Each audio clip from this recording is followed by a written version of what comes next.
and welcome to another episode of Comic Soup, feeding your brain on all sorts of news and information with all things comics. Last month has brought a lot of news in the universe of comics, a lot of movie-related news as we get closer and closer to the summer release of Marvel's next phase of films. Once again, we are joined by Will. Hello, Will. Hello. And, there's actually been quite a lot of news in the past couple of months. Let's, just jump into it. Starting with the first one, which is probably one of the biggest of our topic list. The Guardians of the Galaxy trailer was released this month. Your thoughts, Will? My only concern with it was the lack of... There wasn't as much Groot and Rocket as I wanted to see, but they made up for it in their kind of solo character discussions, like behind-the-scenes featurettes they did. Overall, I thought the trailer was really well done. In fact, it wasn't what I expected. It looked like it was more down to earth. Mm-hmm. Like, I almost imagined it being totally in space and just like the blackness of space, but it was like on a planet, right? So like another planet. So that was interesting. I really like Chris Pratt. I think Chris Pratt's going to be awesome. And I think, I don't know much about I don't know much about Gamora's character, but I hear she's a bit of a mercenary and she kind of starts off a bit villainous.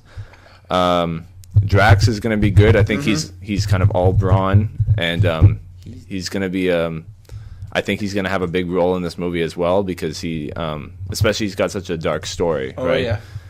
And then you got Rocket and Groot, and they're just going to be fun to see, and they're going to be fun to see how they interact with those characters. Do you blame me if I say that I'm mainly interested in seeing this movie specifically to see Groot and Rocket? Because they're such a great combo in the shows and the comics. They're BFFs, bro. I think that's everybody's pretty excited for those two. I didn't hear a lot of criticism on the part of Rocket's voice. Oh, no. Besides what I was telling you before the podcast with one of my Twitter followers. It was just like, he's not Australian. But even so, because we don't really know a lot about these characters, there's not a lot of people out there that are going to judge these characters, right? Some of them are seeing them for the first time. Well, here's a little information on Gamora's character, because you did say that you didn't know a lot.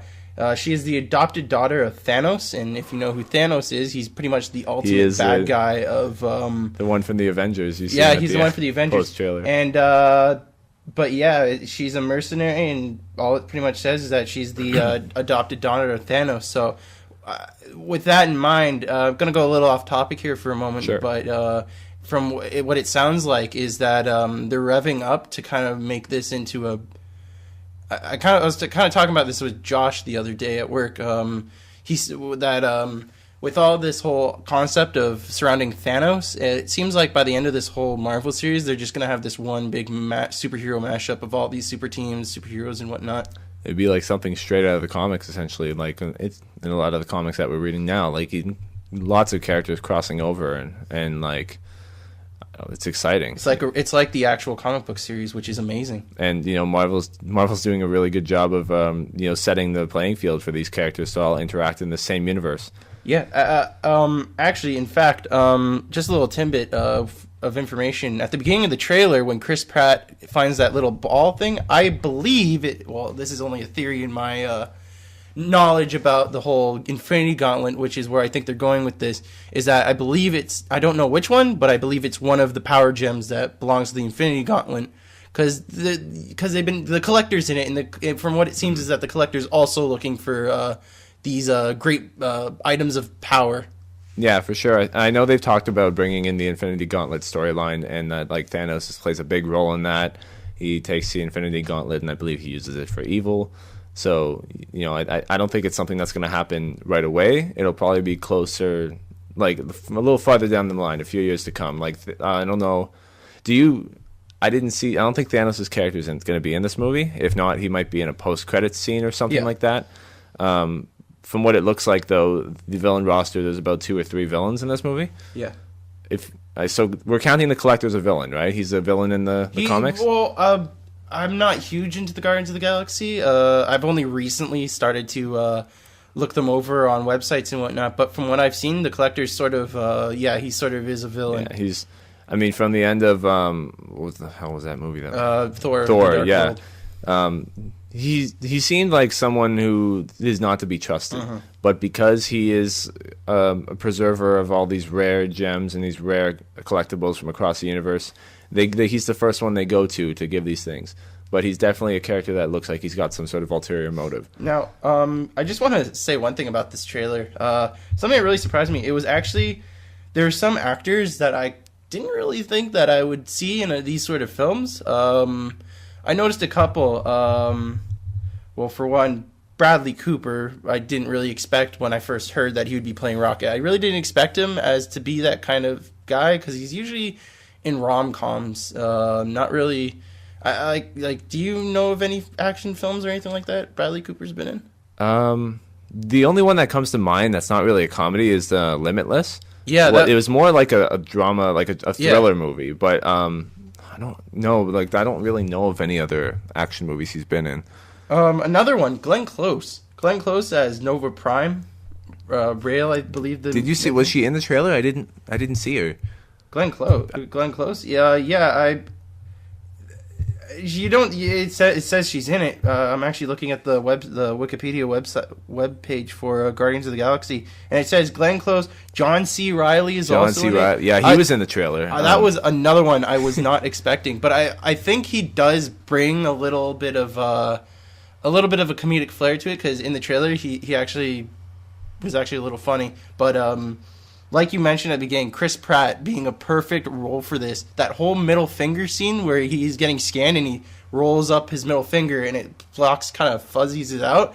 I died seeing that part, because he was just like, "Oh, I swear I didn't do that." And he's also a bit of a comedic actor. He's coming over from Parks and Rec. Like he does that show, and he just got fresh off that Lego movie too. Oh, he was really good in that one. Yeah. I just grown accustomed to listening to his voice. He's just got a really fun and lighthearted voice. The only two people who I kind of have take a grain of salt expectations towards is I don't want to butcher her name, but Zoe Saldana. Yeah, Zoe Saldana. She's been in Avatar, so I'm willing to give her a shot at this. And Dave Bautista. Dave Bautista. Former wrestler. Never seen him in a movie before. Yeah, he doesn't really have much. I think he's still new to acting, but he took on this role because it was essentially, he felt that this character was him. Like he believed he was the epitome of this character, and that like nobody else could play it like he was. And like he's built for this role. Like it would be much tougher for someone else that wasn't built like him to take on this role, because I'm remembering a character that was portrayed in another if you remember X-Men 3. Yes. Not a great movie. No. The character of Juggernaut was in that movie. I didn't think that he was built, but he wasn't built like you would imagine Juggernaut to be built. So that's an example of a character that like could have used a much bigger actor to play them, but considering that there's no one that can really be that large, and at the time they weren't working as well with like CGI and stuff like that. Well, another example of that sort of situation I just thought of was in Spider-Man 3 with Venom, because Venom was way too small to be him. We all know Venom is a humongous hulking beast, and they made him seem like an average guy. Yeah, they definitely they made his costume seem bigger. I mean, they gave him some I guess what are those, plastic or like the prosthetics. They gave him more prosthetics to make him look like he was a little machoer than Tobey Maguire's character was, but he wasn't. He was not. I also I think the guy Dave's got definitely some muscle to play the part. Now we just have to see how he does as an actor, because if he really believes in this role, I think he will. Method acting. Yeah, he'll come through. And there's a bit of like, you do act when you wrestle too. If you've seen a lot of those wrestling shows, like where they speak on stage, there's an element of acting that goes into their performances. So I'm not too concerned about Dave Bautista at this point. So overall, what are your thoughts of this movie? Oh man, well I'm going to go see this in August. I'm not keeping my expectations too high, like I had mentioned before, because of the the fact that it's a fairly new IP, I don't think it really has anything to worry about, because right now it seems to have impressed a lot of people, and it's gotten more people familiar with the name Guardians of the Galaxy, as well as its like individual characters. So I think it's gonna do pretty well. I think it's going to do pretty well as well, specifically on the fact that I actually thought of this last night. It's kind of like the Avengers, almost. Kind of like an Avengers sort of Avengers concept. in space. Yeah, exactly. Avengers in space. And I think that's really neat how they've done this like whole superhero teams, because as much as I do love movies where it's a single protagonist hero, I do really love it when they do take these whole super team things, because I mean, like, there's just so many different super teams in the Marvel universe, and there are so few that actually have these huge expectations and these humongous fan bases, unlike the Avengers, Guardians of the Galaxy, and just to name a few. Now, when you mentioned that, like solo movies and compared to when they cross over into the Avengers, that's really the only thing that does worry about me in Guardians of the Galaxy, is because you're not telling the origin story of one character, but you're trying to tell the origin story of 5 characters in this new universe, or this new world. So how they're going to be able to pack all that into this movie, I don't know how long. It's probably going to be 1.5 hours to 2 hours long. That's going to be a bit of a challenge for them.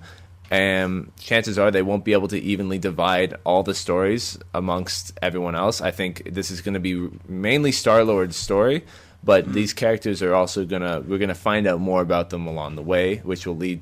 They're already talking about doing Guardians of the Galaxy 2, so we'll find out more about these characters as they mature. Well, I think the great best part of this movie is the fact that they're starting with Star-Lord, because Star-Lord was the one who brought them all together, besides the fact that they're all being thrown in prison, but he's the leader of the group, so you'd kind of want to start out with doing the origin story of the leader, and then over time slowly progress and do other characters, because I mean, they're not going to do a single movie for Groot or Rocket Raccoon. No. They what would have that whole time, every time he gets into an argument with villain, his reply would be, "I am Groot," and then punch something. Yeah, I don't think anyone would watch that. I wouldn't watch that either. I don't know if I wouldn't pay a full, even $13 Anyways, so good expectations for Guardians of the Galaxy. Of course, like I've always said in the past, always take something with a grain of salt. Anyways, let's move on to our next topic, which is actually another Marvel-based topic for the next Avengers movie, where Paul Bettany will be playing Vision in Age of Ultron. This will be interesting. It'll be interesting because I think like you're not introducing a new person to the world. He was already playing Jarvis, so either they're gonna keep him playing Jarvis, or Jarvis is gone. Because he's gonna be playing 2 roles in this one. Well, I feel like what they might end up doing is that Jarvis gets his mind implanted into Vision, and then he becomes Vision. Because I mean, this isn't really the cinematic universe has no real ties to the comic universe. It's all beyond the characters, locations, and stuff like that. So they could really just take it anywhere with that. Like, of course, they wouldn't take it to a ridiculous level, but it just seems like a really interesting way to introduce Vision. However, I will say one thing about Paul Bettany. He seems neutral-faced in all of his movies. He doesn't have really much any emotion in all his movies. Think about it. Well, then he's perfect for this role. I know. But think about it. He was like this emotionless vampire dude in that one that he was in, where it was like a post-apocalyptic land, and he was a vampire. Priest? Yeah, in Priest, in Legion, he was just this emotionless character who really didn't seem like he really cared. But I mean, for Vision, that's perfect. Well. Yeah, that's a perfect role. But I kind of don't like to see consistency between characters from different actors in their films. I think Vision is going to be a character that'll definitely have a pretty big role in this film, because of the fact that Ultron's the villain. Ultron created Vision. Yeah, I think that.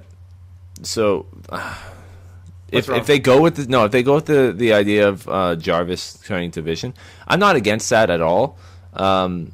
I guess that would make Tony Stark a little weaker as well, because then he'll either have to get a new AI, or how is he going to roll without having an AI? That's kind of the one thing I'm thinking about. Like, Jarvis is usually his almost like his eyes and ears when he, like, secondary eyes and ears, you know? Like, Jarvis could warn him if there was like a missile coming, but like Tony Stark, you can't really turn around and look because that would like interfere with his Well, they flight. could just do some sort of like copy sort of thing where Ultron steals and copies Jarvis into his own sort of thing. Because you are right in that aspect. It's like what would Tony Stark do? He doesn't have his AI to help control the suit his Iron Man suit. So how would he go about that? So that's literally the only thing that I think that he could do is either copy it or he steals Jarvis in some way or some form to make a copy of him. But I definitely think that Paul Bettany, even though he is an emotionalist character in most of his films, I think he'd really bring that sort of emotionalist drive to Vision. To Vision, because Vision's a robot, right? He's a robot, yeah. And also one thing that Vision's an Avenger, so it's like I think we all pretty much know what he's going to end up doing by the end of the movie. Mm-hmm. He'll be kicking ass with the Avengers. He'd be kicking ass with the Avengers, and then also we got so many other superheroes that are coming into this with him. We got like Quicksilver and Scarlet Witch, who may start off bad. I've heard that they're the son and daughter of Magneto. That makes me wonder. But they're going to change their origin story, right? So that makes me wonder if they'll actually have any continuity between the X-Men films. It would be awesome if they did. But yeah, got a little off topic there. But back to Paul Bettany. What do you honestly, in your full-on opinion, what would you think? How do you think he's going to do? It's hard to say at this point. I wish I knew more about the Vision character, other than whenever I think of Vision, I automatically think of his like DC counterpart with the Martian Manhunter. I really think that they're gonna throw him into this, and he's gonna have a much bigger story than we kind of figure at this point. Because now they got two villains. They got two villains going for this movie, so they got to find a way to divide equal screen time for both of them. Although, since this is Ultron's movie, essentially, he's going to have more. He's going to be like the 70, as opposed to Baron, whatever his name is, who's kind of the 30% of the film. Well, actually, something I just thought of, because I was actually reading up on the Marvel Wiki last night. Scarlet Witch, this is really surprising. Scarlet Witch and Vision? Oh, yeah, they had a romantic... They have a romantic get-together, so who knows, maybe we'll get some organic, robotic fun times happening in this film. That'd be funny, considering not only the fact that he's a robot and she's a person, but also the fact that there's a pretty big age divide between those two characters as well. What do you... Because, Elizabeth Olsen's playing Scarlet Witch, right? Oh, yeah. She's probably 24, 25. Paul Bettany's got to be at least late 30s, early 40s. Hey man, whatever. Whatever floats your boat. Once you're above 18, it's all bets are off. Something like that. Like you're all adults at this point. Oh man. Anyways, so yeah, that's Paul Bettany with Vision. Just before we move on to the next topic, I'd like to say, I think he can bring. He does. Like I do have some hope that he can bring a powerful Vision, because even though he's an emotionalist character in my opinion in all of his films, he's really badass. Like in all his films, he kicks the shit out of everything that he comes into contact with. Like he shot up so many angels in Legion. He like hand-to-hand combat like so many of them in Legion. He's prepared for action and being thrown into that. I think the one thing I'm not too concerned about with the Avengers is that they don't have to retell an origin story. Nope. Avengers was an origin story, not for the individual characters, but for the group itself. So all they've really got to introduce is the villains, Vision, Quicksilver, and Scarlet Witch, which is probably less... Well, no, you know what? It might be a little more work because they're going to be completely new characters introduced into this film. So, but it won't be... I don't think it will be that bad. I'm still a little worried about the what Quicksilver and Scarlet Witch's roles are going to be in this film. Whether or not they're going to start as villains and become heroes. That's mainly because I only know of their connection to Magneto, so that their origin story is going to have to change at this point. So, well, hey man, like we won't really know until we actually see the film, and I'm just a worry willy, just like hey man, like I've been saying the whole time, and I'm gonna say this again, even though it's kind of getting annoying now. take it with a grain of salt. Is exactly what you're doing. This is exactly what I'm doing, and I'm hoping that everybody who's listening to this podcast will do, because you can't just have high expectations for everything you hear. Instead of saying grain of salt, you should go like grain of soup. Grain of soup. There you go. Trademark that. Trademark that phrase. Grain of soup.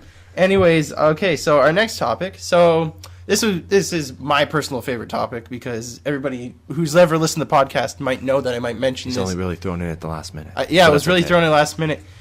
The Godzilla trailer for the upcoming legendary reboot of the franchise made by Toho Studios actually came out the other day. It was a really amazing trailer. Really, really enjoyed it. But of course, you're probably wondering right now, why is he talking about a trailer for a movie that's not even a comic book? Well, it seems that they're also let him educate you. Let me educate you in the knowledge base of what's going on here.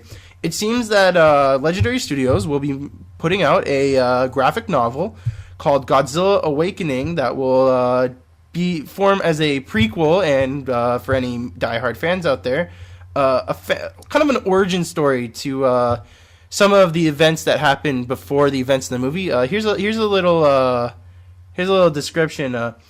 Delve into the incredible mystery, generations in the making. At the dawn of the atomic age, humanity awakens life forms beyond imagination, unleashing momental. Sorry, I'm having a little bit of cat tongue right now. Forces of nature. This explosive, larger than life. Monumental. I think that's the word you were going for. Yeah, I know. Like I said, cat and tongues. Larger-than-life adventure is the perfect way for fans to experience the new Godzilla before seen in theaters. Now, this is going to be brought out, of course, before the film comes out. It'll be the Godzilla Awakening graphic novel coming out on May 7th, 2014. Of course, I'll be buying that one, because being the huge fan that I am. And it's also possible that they'll be doing an origin story as a bit of a background information on some of the monsters that will be appearing in this Godzilla, because it's rumored that there will be 3 monsters appearing: Godzilla, and then the Mutos, and then the 2 types of Mutos, which is the current rumor that's going right now. One that's going to fly, and one that will be ground based. Have they shown them in the trailer, or am I just blind? No, they've shown small little bits of them in the trailer. Actually, if you want, you know what? I'll bring this up and I'll actually show you these, because they actually have screenshots of them on this website that I'm on. Cool. But yeah, I'm really, really excited for this. It seems to me that the director Gareth Edwards, really understands where he's coming, where he wants to go with this. He knows what he's doing. He is taking in many interviews, he has stated he is taking this with so much care, because he understands just how influential Godzilla was to the whole sci-fi giant monster genre. Heck, it created that genre, and he has every intention not to disrespect that series. And considering the success of Pacific Rim, and how, I guess, this is like the second year in which we could see kaijus coming back, and just into the mainstream media and becoming more popular again, I can almost envision there being some sort of next Godzilla game, which would be exciting to do. They've already started talking about the sequel, actually. Godzilla 2? He has expressed very interestingly that he would like to do a Destroy All Monsters sort of storyline. Now, for those who don't know what Destroy All Monsters is, was supposed to be the final Godzilla film for the original series, in which they had almost every monster that almost every monster ever appeared in any Godzilla movie appear in this one. Of course, they wouldn't have gone too far into the Godzilla series already, but I do think that they would definitely create some interesting creatures to be seen. So hold on, just here we go, the screenshots right here. They should have a couple. Why don't you come over here and I'll show you just if this damn thing would load. Hopefully they'll have some pictures. Of course, this website. I'm over on Mike 2 now. Lol. Whoa. So of course there's his back. Yeah, one thing I really liked about the trailer was the fact that they made it sound like the nuclear tests in the Pacific weren't actually, there's one right there. Oh. So, but like I was just saying, they were actually attempts to kill Godzilla, because in this he's a awakened monster. But yeah, there's one, because you can see a missile or something, and then there's some sort of weird bug hive Okay. like intellect thing right there. There's one screenshot of it, and then right there, Oh, interesting. and because in the trailer, and then right there, right, It goes into the water. it goes into the water. So it seems like whatever this thing is, it can fly, and it can go into it can go in the water because there's that whole scene in the trailer where there's planes just dropping out of the sky. Godzilla can't fly. He can't do that unless he uses his atomic breath. But of course, it would be a much more destructive. Prone. I don't think he has atomic breath. From what Yep, we've they've seen. already confirmed he's going to have atomic breath in this one. Oh, then he's. And just here's gonna another cause here's another super screenshot. You don't see much, but you see the claw of this new one of the creatures smacking down. And Yeah, and I remember that. And what's really cool is that it seems to have its own special power because when its claw or its talon hits the ground, it releases like this pulse of energy, and it sends the people flying around him. Oh man. So definitely. I like how subtle they're being with this trailer, though. What? Like in the last few teasers and stuff, they're not just blatantly throwing him on the screen. They're being very subtle about it, and they've taken a very dark approach to it. I think the human characters is what, like Bryan Cranston's delivering a really good performance from what I've seen in this most recent trailer. I think they made an excellent choice picking Bryan Cranston. He's not supposed to be the central character, though, but he seemed like he was in this trailer, actually. He definitely seems like he's grasped this role that he's playing very well because like you could understand the gravity in his voice when he has that little speech at the beginning of the trailer. That this is definitely not going to be your usual Godzilla out of the ordinary lasers and stuff like that. This is going to be dark, depressing, gritty, definitely horrific in a way. Like I fully think that this is a horror thriller film. And it could also be like an apocalyptic thriller too, like because Godzilla is almost bringing an apocalyptic reign with him. Like he's gonna tear through. He's gonna destroy your home. He's not gonna give a shit. They actually showed his face at the end of the trailer too, when they were closing up that box. You see a bit more of Godzilla's face. And thankfully, he doesn't look like a dinosaur like he did in the 90s Godzilla. Oh, well. He still kind of got a dinosaur element to him, but like he looks a little closer to Godzilla in terms of just the look than what he did, what they tried to make him look like in the 90s. Yeah, the whole atomic dinosaur thing, he actually looks like his own, like... In all the other ones, they tried to make him look like a T-Rex that blew fire. In my opinion. In this, they went to the extra step and actually created his own sort of species of creature for him to be a part of, which is really cool because on the other ones he had that basic long snout, bulky body, everything like this. In this, he seems more like barefaced. He seems more like bulky in a sense, like. Oh, geez, there's actually a picture I actually had of him. Like, he's going to take up a lot of space, obviously. Like he's huge. He's actually, apparently, he's like the biggest Godzilla yet. Which will make it even more daunting and more frightening to see this guy on the big screen. And I don't think that they're going to hold back on the violence in this one. It's definitely become evident. I mean, look at the trailer, that scene where the train had been crushed and there was just bodies all around it. So it's definitely taking a very dark turn. So the graphic novel, is that like in the trailer? Sorry, like they showed a portion where they talked about the in the 50s when they were testing atomic bombs and stuff. They showed that kind of flashback scene. Is that going to be part of the graphic novel? Just kind of the testing and like the military testing, and then that spawned Godzilla. Well, it said in the that little tidbit of information that it gave you that. At the dawn of the atomic age, humanity awakens life forms beyond imagination. So I feel like what's going to happen in this film is that it's not gonna be. This could be decades before. This is gonna be decades before. So this is definitely gonna have that kind of Toho continuity sort of thing, because there have been rumors that Gareth Edwards actually went to Toho itself and made sure that they approved on this before.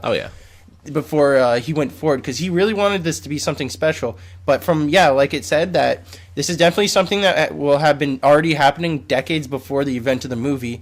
So I feel like there will be other monsters in this film, possibly more than what they've already said, because it says awakens life forms beyond imagination. So when they mean life forms, I don't think they're just talking about Godzilla. I think they're talking about a whole bunch of different other things. Except the only thing is that this film will only focus on 3 of them. I think that this movie is it's setting up to bring back Godzilla in a new way. I feel like there's potential for sequels. Many sequels. And they're definitely holding back. They're not showing us everything. I can tell. Like they've shown us a lot, but I feel like there's still more to come.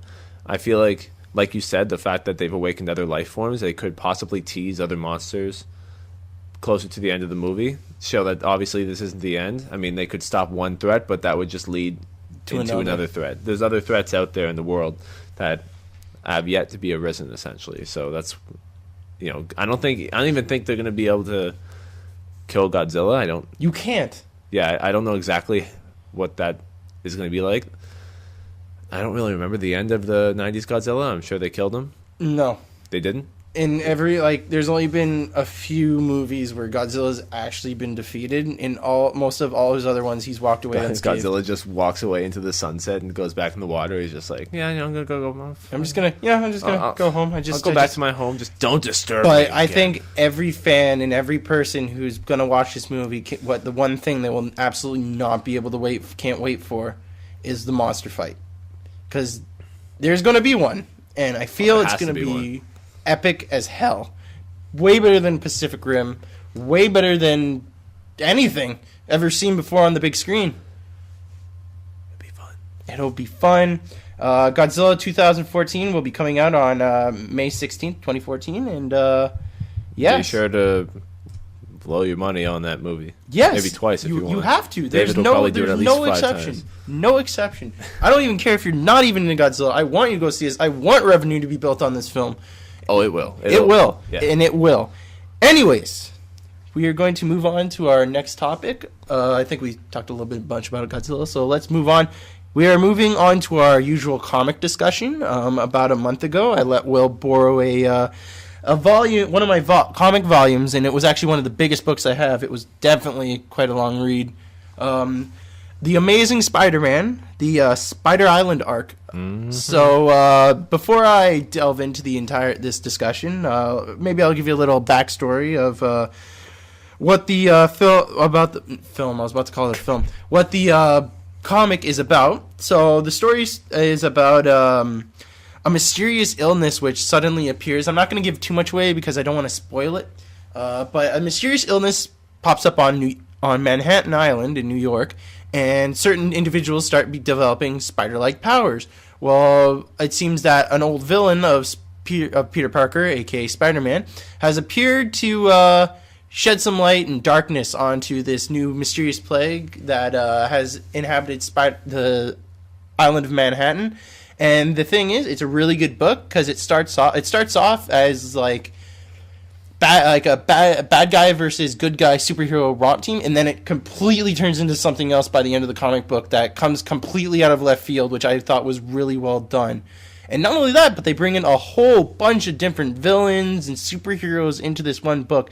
I absolutely loved it. How about you, Will? This was mental. Like, there's a lot of shit going on. Definitely, it definitely, the thing I really liked was that, you give New Yorkers spider powers. I think that was an interesting story because it really shows you who the good guys and who the bad guys are. Who's going to use the powers for good and who's going to use the powers for bad. And you give many of Peter's closest friends and a lot of people that he's known for years, you give them these powers, like a Mary Jane swinging around town, and then eventually you got J. Jonah Jameson, who despises Spider-Man, but then eventually takes on these powers himself. The Amazing Spider-Man. Yeah, the Amazing Spider-Man, the one thing he completely dreads. But, and I don't know if it was mentioned in your little description, not everything stays well and good. You got the spider powers, but it comes at a price. Oh, right? And it definitely comes at a price. And things get much, much worse later in the story. And I'm trying not to give too much away, but things definitely come full circle.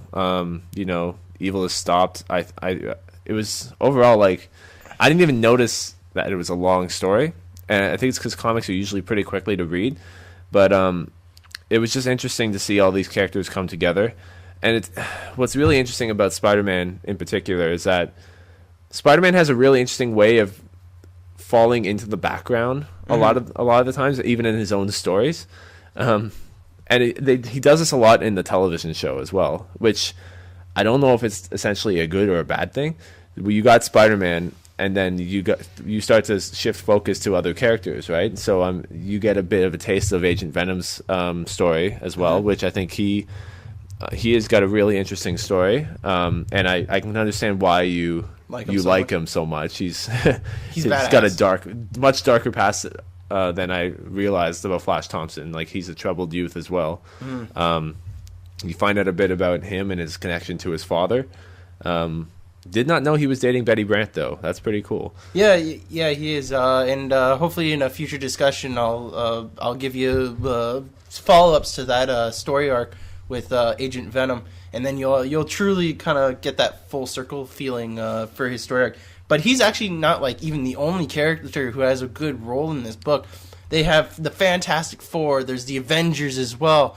There's a lot of minor superheroes that you see as well. Even a story arc with Hobgoblin, which I thought was a little random, but it seemed very short-lived. But I think it was interesting because because I didn't realize it was him at the time, right? They introduced him as the person, like just as the person, right? Yeah. And then turns out this person's gotten his own secrets to hide, and it's like, oh, so he's the Hobgoblin. I didn't really care that I was missing out on some key story points from like maybe past comics, but just reading up on these stories, like comics always have an interesting way of kind of bringing you up to speed, or at least making reference to a past comic, and then that sometimes would entice you to go back and look at that story. Other than that, you just kind of bite your lip, and you're just like, you know what? I'll just keep reading. I'll just trust that they're not making this shit up on the spot. And other than that, and the other thing, I didn't know that they changed Madam Web. Yeah, she's a new person now. Yeah, that was definitely something that was different, especially because I think Madam Web was older, right? She was an older lady. So in a way, I guess it's interesting that they made her a younger Madam Web. Is this like a trait that characters kind of is this just a reboot of Madam Web, or is it someone had to take on the role of Madam Web? I don't, with this. As I've stated many times, I don't really follow the Amazing Spider-Man. I follow Venom more closely. Okay. So I really don't have an idea. But one character that I found was really surprising that they brought in was Eddie Brock as Annie Venom. Yeah. That was definitely a definite surprise and treat because there is a scene in the book where Annie Venom and Venom do fight, and I thought it was a very, very cool scene. And Anti-Venom's supposed to be good, right? Yeah, he's a good guy. He's like he's a religious Christian symbiote. Oh my god. He's like, speaking of God, he's walking around like, and he's essentially like the Jesus Christ of this book. Yeah. He's walking around curing people of their diseases, and he's like, I will cure you, and it's like, I will make you see the light of God. It's like, holy crap. Like, he went full circle religious in this book. I'm glad they didn't like tiptoe around the subject. They just got straight to it.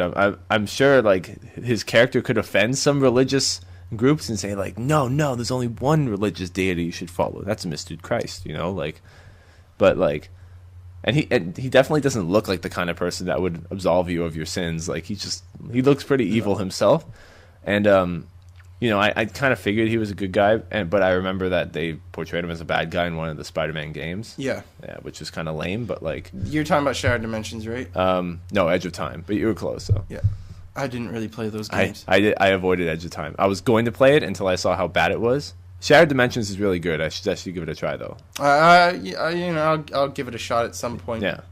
But there were a lot of cameos and surprises in this book. Like, here's a little bit of a spoiler. Alistair Smith pops up at one point, which I thought was completely random. See, it must have. Oh, wait. Yeah, no. Okay, I remember. I was like, he pops in like they literally like brought it in at such like a random point because it was at the height of the whole outbreak of this plague. I was just like, wait, what? But he must have been like, he was different, right? Like something like he was kind of demonic looking. Well, he was more arachnid or bug looking as an actual human. Yeah. But I just thought, like, because they do a couple times in this book where they have these characters that just come out of nowhere, and then most of the time it's like, oh, that's so cool, they have that guy in there, and then the other half of the time it's just like, wait, what? Like, it just goes to show how the Marvel comics, like the comic books itself, is a large, like, very open shared universe. this is definitely, I don't want to just say this is definitely a Spider-Man book only. It's definitely, it's an Avengers book. It's a Fantastic Four book. It's a Cloak and Dagger book. It's bringing all this together, and it's just done so perfectly, excuse me, that I really, when I sat down, I literally read this whole thing in one read. I could not put it down.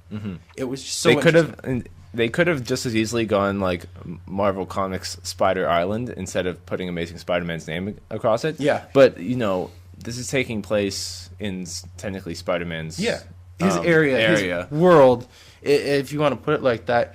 But it's definitely one of those Spider-Man, because I do notice one thing in a lot of Spider-Man's comic books. It's a lot of personal learning, a lot of personal lessons that Peter Parker gains from these sorts of situations. Like in this one, he has to come with a lot of terms to things in this book. Like, for one thing that he did is that he wasn't unique or that special, because I mean, like, everybody's got spider powers now, right? So now he's like, oh well, I'm not unique or special anymore. I'm not. There's all these other people around me who have the same powers that I do. What makes me different? And that was interesting as well when there's a point in the book where Avengers and all these superheroes are fighting off the spider people that are look like Spider-Man, or I think there are some people that are even dressed as Spider-Man. Yeah, well, yeah, the primary villain of the book actually gives a bunch of these people who have spider powers, and these are generally bad people. Costumes that look like different Spider-Man versions. Like, they got like a high-tech one, they got the Future Foundations one, they have a Venom-looking one, and then they got the original one. So Spider-Man essentially had to get out of the way in this case, or else he would have been beaten. And they actually have a moment where he actually gets pummeled by a couple of superheroes because they think that he's one of the bad guys. Yeah. But I definitely thought it was a really good book. I'll probably end up reading it again before the month is out. And, my final verdict, I definitely think if you find it at your local comic book store, to definitely pick it up and give it a read. It's not just a small little volume. I mean, this is it bears a little weight. Like, I'm holding it in my hand right now, and it's actually a little heavy. It's that big. How much did it cost you? Probably $20. Well, the thing is, my mom bought it for me for Christmas, but the price it says here is it's $40. $40. It's $38.99, but plus tax, right? So, okay. But it's definitely completely worth it to read this book. I enjoyed it immensely. Mm-hmm. It'll definitely take you a while to finish it. It took me about a week and a half to 2 weeks to finish it. It took me an entire day. Well, that's just because you probably made a grind and just went. Well, it was the Christmas break and I wasn't doing anything else, so I thought, I'll give it a shot. I was reading it at school a lot, so that would be, I'd read it on some of my breaks from class. Yeah. So, anyways, that's our little review of Amazing Spider-Man Spider Island. We will actually be doing another comic review for a book that I just gave Will about before we started the podcast, called Minimum Carnage. I won't explain anything about it until the next time, but definitely another comic book to look forward to reading. Yeah, I'll get started on that as soon as I can. Anyways, now we'll move on to our final discussion of the day. Well, not our final discussion, but our final film-related or comic-related topic of the day, news-related topic of the day. Alistair Smith being confirmed to be playing a part in Smite. Sorry. Alistair Smite will be in The Amazing Spider-Man 2. Of course, I'm not predicting that he's going to be a actual Spider Slayer in this movie, more of a background character. Yeah, I think so too. I think if they tried to introduce Alistair Smythe as in any bigger role than some sort of small cameo appearance, or even just like a small background scientist to start, this movie's going to get much more cluttered than it already is. I don't want this to become a clusterfuck. No, and they haven't shown a lot of Smythe in the trailers that they've shown. Mm-hmm. So either they're hiding something from us, or Smythe is going to play a bigger role down the line. Right now, it looks like he's going to be a scientist at Oscorp, but he's a scientist that's obviously going to have a story to tell. Well, they have so Hopefully many not right now. in the trailer. It just seems like they've had so many different little Timbits that pop up. They've got Alistair Smythe. They got Venom apparently. And then Vulture and Doc Ock. Yeah, like and Harry Osborn. All these different characters coming. But I think I do think Marvel and Sony are taking a good approach to this. They're definitely taking it slowly. Mm-hmm. They don't want to, like I said, I don't want this to become a clusterfuck, and it doesn't seem like they're going to that. They're gradually building the stories behind these characters. Harry. I'm just trying to think of a good example. Like Norman Osborn had a background role in the first one, right? He was kind of in the back, like you knew about him. He was the one that ran Oscorp, but he's sick, and Yeah. you see him, and he's still kind of sick / on his deathbed at some Yeah. point.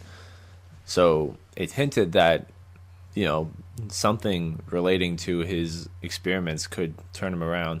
He could potentially take on the mantle of Green Goblin, or like an ultimate version of the Green Goblin. Well, they show him. They show the Green Goblin, whom I believe is Green Goblin, in the trailer. There's a couple. It is Harry Osborn's Green Goblin, though. Oh, Yeah. that's If you go online, they've shown some more detailed screenshots of Green Goblin, and a bit more about what his costume is going to look like.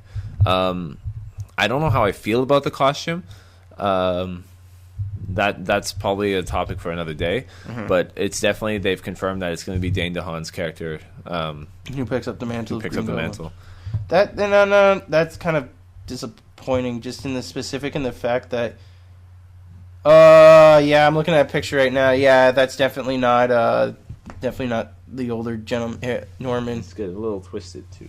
Yeah, it seems it's more of a younger Green Goblin, but the actor who played who's playing Harry Osborn did a really good job in Chronicle. Yeah, playing, he knows how to be evil. So he knows how to be evil.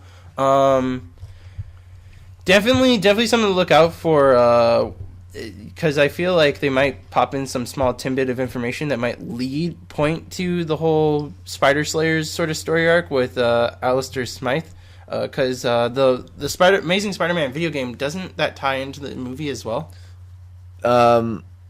This one, they seem to do it in a somewhat separate but related storyline. So, like the first game took place after the movie, but came out before the movie, which was mental. Like that screwed me up for some reason, because then it's like, I remember actually this was early GTA Gamers channel. I did a Let's Play of Amazing Spider-Man. Did not turn out that well, because my capture card was kind of lame and my audio was delagging. Maybe but you should do it again? No, I don't want to. Well, with the second one coming out, definitely an idea. Maybe. I mean, if I really feel up to doing another Let's Play. The problem I have with Let's Plays is that you don't get enough time to really explore and just sit down and enjoy the game. You feel like you're kind of in a mad rush to beat the game as quickly as possible, so that you have less work to do after the fact. Dude, if I were ever to start doing Let's Plays, which I sort of am, I actually have a PlayStation 4 now, and they have a share function, so I'm going to start trying to actually start creating my own Let's Play. But with Let's Plays, I don't care what the people who are watching it think. I want to have fun and play this game, and if I want to commentate it, it's up to me. It's really my You're going to give us control. content for the site? Is that what you're going to do? Well, I have no real plans until I'd like to get my projects done and personal projects done. No, I know, but I'm saying, beforehand. like, when you. But when it you definitely is an idea to start doing content for the site. We do need more gaming stuff. Of course, and Yeah. I play Battlefield 4 like it's my life right now, so indefinitely something to just think of. But back to the whole Alistair Smith thing, I do think that it's going to go in a good direction. I don't want to say this because I know I've been saying take it with a grain of soup, but I do hope that they do take this gradually and slowly, in that they do make some hints to the Spider Slayers, like if it's going to be like a post-credit scene, or it's going to be because I know they already have the next couple of Spider-Man films already planned, but you never know what will happen in the future. For all we know, that Alistair Smythe might pop up as a minor villain, as in Von Strucker is in the Avengers 2. in the trailer that they've been showing for Spider-Man with the man in the suit walking past the vulture wings and the Ock claws, that has potential for a post-credits scene, but I don't know why they're showing it in the main trailer. Maybe they just want to get people hyped. They do, yeah, and they want to get people talking and speculating as well, and that's great. I mean, like it leads to many news stories, which is awesome. It just will give us stuff to talk about. The internet's been on fire with all these sorts of speculations, rumors, and news like that. And like, you know, in this trailer alone, this has probably been the first trailer where you can find so many mini teasers, and at this point, you know, like, I mean, you knew before that they were trying to set up the Amazing Spider-Man for several films, but you know, you didn't know that they were going to set up for the potential for Venom and then the Sinister Six, and then as well they talked about Morbius. So Morbius would be a cool, much darker story. He's a good guy now in the comic book series. I don't think I could take him seriously. Well, I mean, they obviously won't tell that aspect of him, but like, I think Morbius would definitely bring a little bit of fear to the story of Spider-Man. Yeah, I guess it'd be a little odd because it's like, oh, the Spider-Man vampire. Like, I don't know, but I think they've got potential to tell several different stories. Now with the inclusion of Alistair Smythe, that's its own story right there. Spider Slayers, like he does he becomes in a wheelchair at some point, right? I believe so. In this one, he's not. He's standing, as far as we know. So something could happen to him in a later movie. That drives the other him thing, insane. I know Paul Giamatti had confirmed that he's going to be in Amazing Spider-Man 3. Nice. Playing Rhino. So, of course, you know, we know for sure that Rhino is going to be a member of the Sinister Six. We don't know as of yet if Electro is going to be, but Jamie Foxx has hinted that Electro is kind of a character that might not die. He might just go someplace else, come back, sort of thing. Because he said in something that like electricity never dies, something like that. It just goes away for a while and comes back. The idea of reoccurring character actually, like, and most people would probably think when they think of reoccurring characters, they're like, oh man, I don't want to see this guy do this again. But as a Marvel fan, as a comic fan, I really like that because, like, think about it in the shows, think about it in the comics, they always come back. It also goes to the same fact that no character ever really dies or that sort of thing. So, of course, I don't think that they're going to keep Harry Osborn as the Green Goblin. They're probably just going to shift that over to Norman Osborn at one point. But if they keep bringing back characters with new plots, new schemes, I think that they can really go somewhere with this whole story. And because you did mention that Alistair Smythe is in a wheelchair, so I could think at one point during those two movies, Rhino hits him or something like that and cripples him from the waist down or something like that, and then that whole pact that, oh, now I'm crippled, I can't do much stuff anymore, I'm just going to go insane now and go crazy, that could happen, which will lead to the movie eventually doing a Amazing Spider-Man, because there was actually an article that I saw, I'm not sure if you posted it or not, but that they were planning to do Spider-Man movies every year. Oh, really? Yeah, I want to find that art. I do not agree with that. I think that's pushing it. That's a lot of work on your part, and like with such little time to prepare. 2 years minimum, I'm fine with. As in, like, the jump between Amazing Spider-Man 1 and 2, I was completely okay with. I think if you got 2 years, I think 2 years is more than enough time to get your film out. But to try to push it out every year... Yeah. Unless you're like The Hobbit, yeah, and you film a lot of it, like, you keep going. Like, The Hobbit obviously has still been filming a lot of their stuff, right? They get started on the third one as soon as the second one's into post-production. Right, so they prep these stories and they prep them for trilogies. So if that's what they do for Spider-Man, then whatever. But I just don't. I'm not really comfortable with the idea of having a Spider-Man movie on an annual basis. Because we've completely delved into another topic, and I don't care because it's actually a good topic. Though I actually think you're right in that fact that it is rushed. It is. That would be rushed. I'm actually hold on. I'm on blogs.indiewire.com, and here's the headline. Sony head Amy Pascal promises Spider-Man movies every year. Well, Spider-Man or related characters to Spider-Man. That's the only thing. Here's a quote. Here's a quote from her. We are expanding the Spider-Man universe into the Sinister Six and Venom so that we have Spider-Man movies every year. Ah, see, that's a little clear. They're not necessarily going to be just Spider-Man. So I think the idea is that they're not gonna do specifically have Spider-Man. I mean, like, he might have cameos and whatnot like that, but I feel like they're more of his universe. So I wouldn't be surprised if they did like the Sinister Six as a standalone movie, then Venom, and then after that they do Venom and Carnage. So I think, and then after that they do like Amazing Spider-Man, and yeah.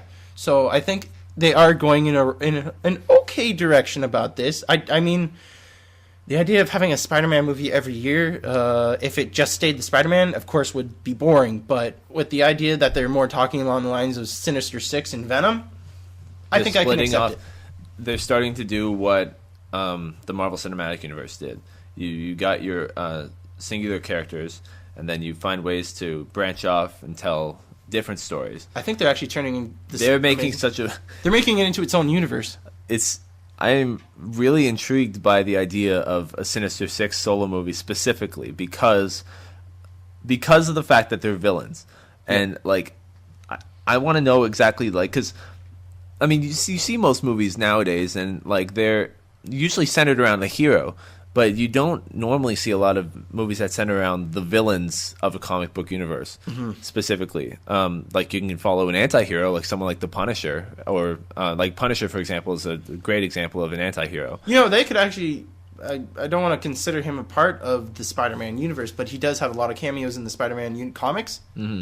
They could probably eventually go to that point, because I doubt what they would do for the Sinister Six and Venom movies. I mean, like, they'll, of course, have Spider-Man a part of them, but I feel like they can bring in characters who have good cameos. Like, they could bring in Wolverine, they could bring in The Thing, they could bring in Moon Knight into these comics. I feel like the only thing that is because of the who owns those characters. Obviously, Thing and Wolverine are still owned by Fox. I believe Punisher is owned by Marvel Studios. I think they bought the Punisher IP along with like Blade and Ghost Rider. I think they all got bought by Marvel, and then they'll get rebooted at a later time. Moon Knight, that is an interesting character. He does appear a lot in the Spider-Man comic books, and he's a smaller hero, but obviously it's a story that will be told at some point.